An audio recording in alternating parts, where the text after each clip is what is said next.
Welcome to our YouTube channel governmental opportunities. आज के इस वीडियो में हम डिस्कस करने वाले हैं golden fibre revolution in India. जो भी स्टूडेंट्स एस्पायरेंट्स यूपीएससी या अदर गवर्नमेंट एग्जाम्स के लिए प्रिपेयर कर रहे हैं उन सभी के लिए ये वीडियो बहुत ही हेल्पफुल साबित होने वाला है। इसीलिए इस वीडियो को लास्ट तक देखें और इस वीडियो को लाइक कीजिए। और हमारे चैनल पर ऐसे ही रिलेटेड वीडियोज़ आते रहते हैं, इसीलिए हमारे चैनल को भी आप सब्सक्राइब कर सकते हैं। So let's begin. What is golden fibre revolution? तो गोल्डन फाइबर रिवॉल्यूशन क्या है हम ये समझ लेते हैं। Jute is a natural fibre with a golden soft long and silkie shiny. तो ये जो जूट होता है ये हमने देखा कि एक नेचुरल फाइबर है जो कि हमें प्लांट से मिलता है, और इसका कलर थोड़ा सा गोल्डन एंड सिल्की शाइनी होता है, और ये सॉफ्ट और लंबे होते हैं jute. It is the cheapest fibre procured from the skin of plant stem. तो ये जो जूट होता है ये सबसे सस्ता फाइबर होता है जो कि प्लांट स्टेम से निकाला जाता है। Because of its colour and high cash value jute is known as golden fibre. तो इसकी ये जो कलर गोल्डन कलर है और इसकी जो मार्केट में बहुत ही मॉनिटरी वैल्यू अगर हम देखें कैश वैल्यू तो वो भी हाई है। तो इन चीज़ों को देखते हुए जूट को एक गोल्डन फाइबर भी कहा जाता है। Hence the golden fibre revolution is related to jute production. तो इसीलिए जो गोल्डन फाइबर रिवॉल्यूशन है ये किससे रिलेटेड है? तो it is related to jute fibre production. After cotton jute is the most important vegetable fibre in consumption, production, usages and availability. तो cotton के बाद इंडिया में जो फाइबर आता है वो है जूट। और जूट कंजम्पशन के मामले में, प्रोडक्शन और यूजेज एंड अवेलेबिलिटी, इन चार चीज़ों में जूट कॉटन के बाद सबसे ज़्यादा हमें देखने को मिलता है। During the Industrial Revolution, jute started being used as a raw material in the fabric industry, and until today, the processed jute is used for making strong threads and jute products. तो जब industrial revolutions लाए गए थे उस time पर jute का इस्तेमाल शुरू हुआ था रॉ मटेरियल के तौर पर। किसमें? तो फैब्रिक इंडस्ट्री में। और आज भी हम देखते हैं कि जूट का इस्तेमाल होता है किसमें?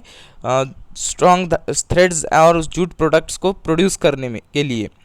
Then background of jute industry golden fibre revolution. तो गोल्डन फाइबर रिवॉल्यूशन क्या है, इसका क्या बैकग्राउंड रहा है ये समझ लेते हैं।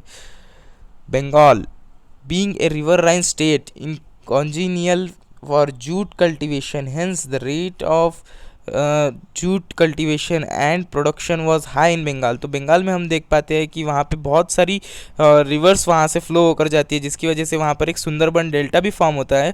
और इस क्वालिटी की वजह से वहाँ पे जो इतनी रिवर्स फ्लो होकर जा रही है वहाँ का सॉइल बहुत ही फर्टाइल हो गया है, और जो कि एक प्लस साइन है जूट कल्टीवेशन के लिए। और इसी वजह से वहाँ पर जूट कल्टीवेशन बहुत ज़्यादा मात्रा में किया जाता है और उसका प्रोडक्शन भी बहुत ज़्यादा मात्रा में हमें बंगाल में देखने को मिलता है।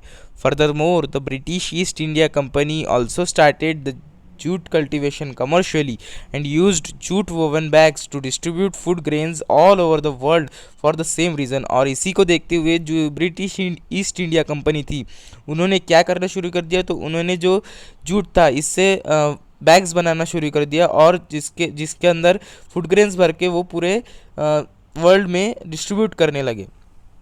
India is the largest jute producing country with annual production estimated to around 1.986 million tons। तो इंडिया जो है ये सबसे बड़ी जूट प्रोड्यूसिंग कंट्री है, और जो कि अराउंड 1.986 मिलियन टन्स प्रोड्यूस करती है हर साल। The improvement in crop cultivation and the use of technology in jute farming has made India prominent in global production of jute। और जो एक टेक्नोलॉजिकल एडवांसमेंट लाया गया था जूट फार्मिंग की मेथड्स में और जूट प्रोडक्शन में, उसकी वजह से हमें ये देखने को मिला है कि जूट का जो एक ग्लोबल मार्केट में इंडिया का बहुत बड़ा शेयर है।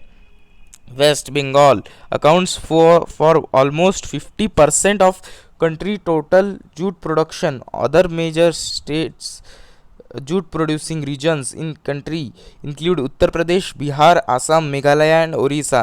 तो बंगाल जो है, वेस्ट बंगाल, ये जो इंडियन स्टेट है ये ऑलमोस्ट 50% कंट्री की पूरी टोटल जूट प्रोडक्शन को ओन करती है।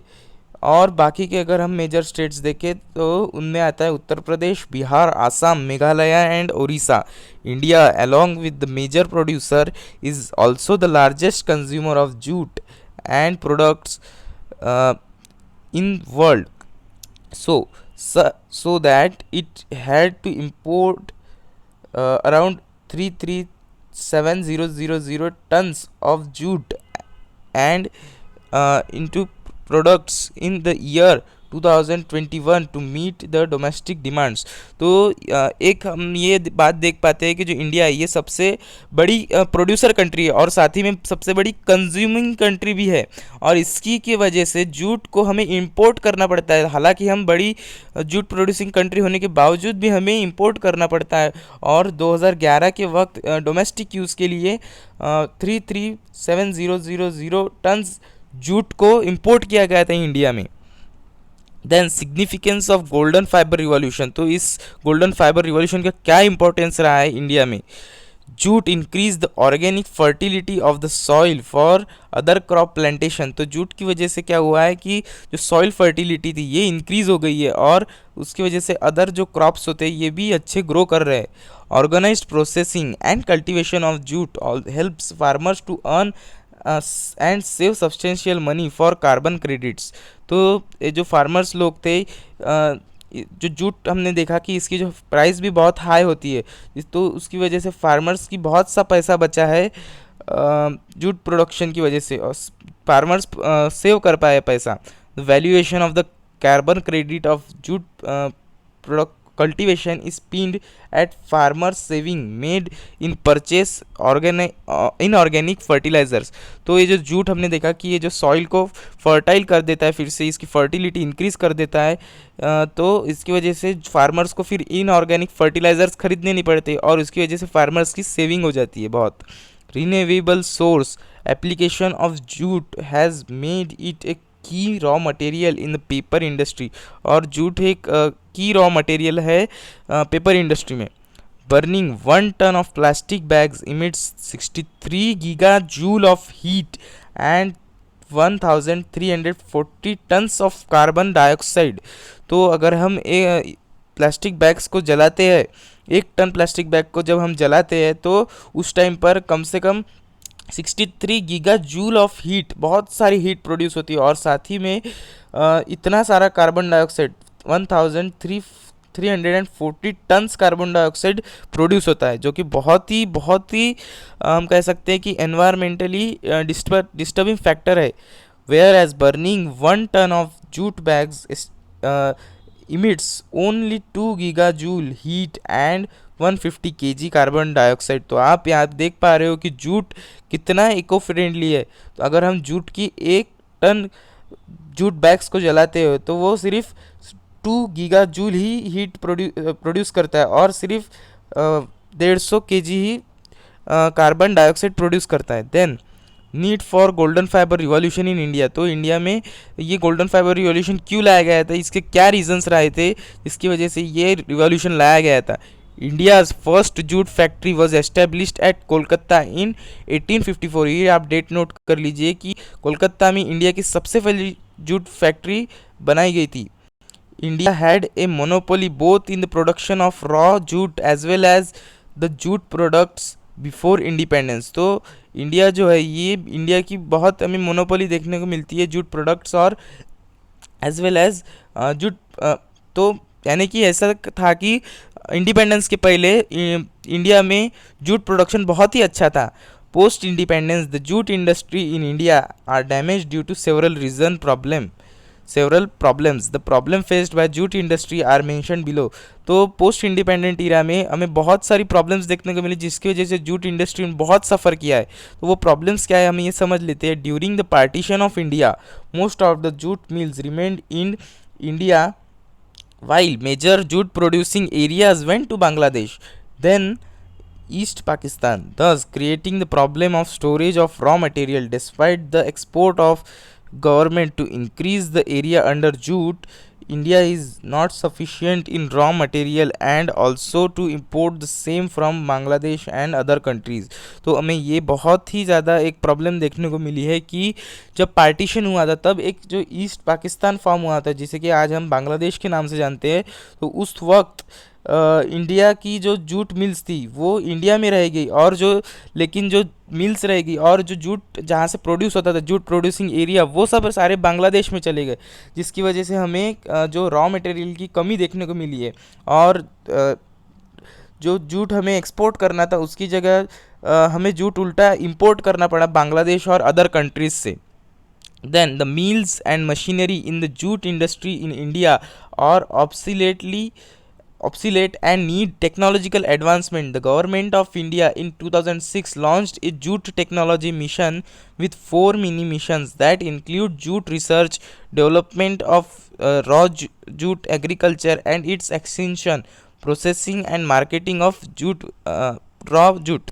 तो जो एक हमें ये देखने को मिला था कि जो जो जूट इंडस्ट्री थी इसमें जो मशीनरीज़ यूज़ की जा रही थी, इसमें हमें टेक्नोलॉजिकल एडवांसमेंट की भी ज़रूरत हमें देखने को मिली। और उसकी वजह से उसे देखते हुए गवर्नमेंट ऑफ इंडिया ने क्या किया कि 2006 में एक जूट टेक्नोलॉजी मिशन लॉन्च कर दिया, जिसके अंदर 4 मेजर एरियाज़ कवर होते थे, जो कि ये जूट रिसर्च यानी कि जूट के ऊपर रिसर्च की जाए, और development of raw jute agriculture, और जूट की जो प्रोडक्शन है, एग्रीकल्चर है, ये भी बढ़ाया जाए, and it's extension, processing and marketing of jute raw. तो रॉ जूट की जो प्रोसेसिंग है, रॉ जूट को बनाना और उसके जो मार्केटिंग करना, ये भी एक इसका फोकस्ड एरिया था। But this mission was unable to achieve targets and used the allocated funds. तो ये एक हमें देखने को मिला कि ये जो टेक्नोलॉजिकल मिशन आया था ये फेल गया। क्यों फेल गया है तो फेल इसलिए गया क्योंकि जो इसने जो टारगेट्स रखे थे वो ये अचीव नहीं कर पाया, और साथ ही में इसने पूरा फंड खा लिया।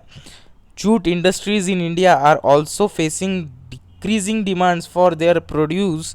Jute products are fast losing market to synthetic fiber, plastic and similar substantial products। तो एक जूट इंडस्ट्री को बहुत सफ़र करना पड़ा है इंडिया में, किस वजह से? तो जो मार्केट में सिंथेटिक फाइबर्स और प्लास्टिक और साथ ही में और वैसे प्रोडक्ट्स इंट्रोड्यूस किए गए, तो उसकी वजह से जूट इंडस्ट्री को बहुत सफ़र करना पड़ा है। To protect the jute industry, parliament enacted the jute packaging mandatory act 1987। तो इसे देखते हुए जूट की जो इंडस्ट्री बंद पड़ रही थी, सफ़र कर रही थी, इसे देखते हुए पार्लियामेंट ने एक एक्ट पास किया जिसका नाम है जूट पैकेज मैंडेटरी एक्ट 1987।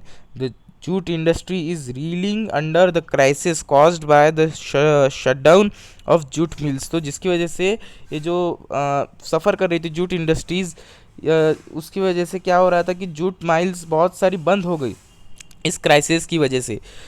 इन सब रीजंस की वजह से हमें एक जूट रिवॉल्यूशन लाना पड़ा, जिसे कि हमने नाम दिया है गोल्डन फाइबर रिवॉल्यूशन। ये कुछ रीजंस, मेजर रीजंस रहे हैं जिसकी वजह से हमें जूट रिवॉल्यूशन, एक अलग से जूट के लिए रिवॉल्यूशन लाना पड़ा। Hope you understand this lecture. अगर आपको ये लेक्चर पसंद आता है तो इस वीडियो को लाइक करें, शेयर करें और अपने दोस्तों के साथ इस वीडियो को देखें और हमारे चैनल को सब्सक्राइब करें। Thanks for watching.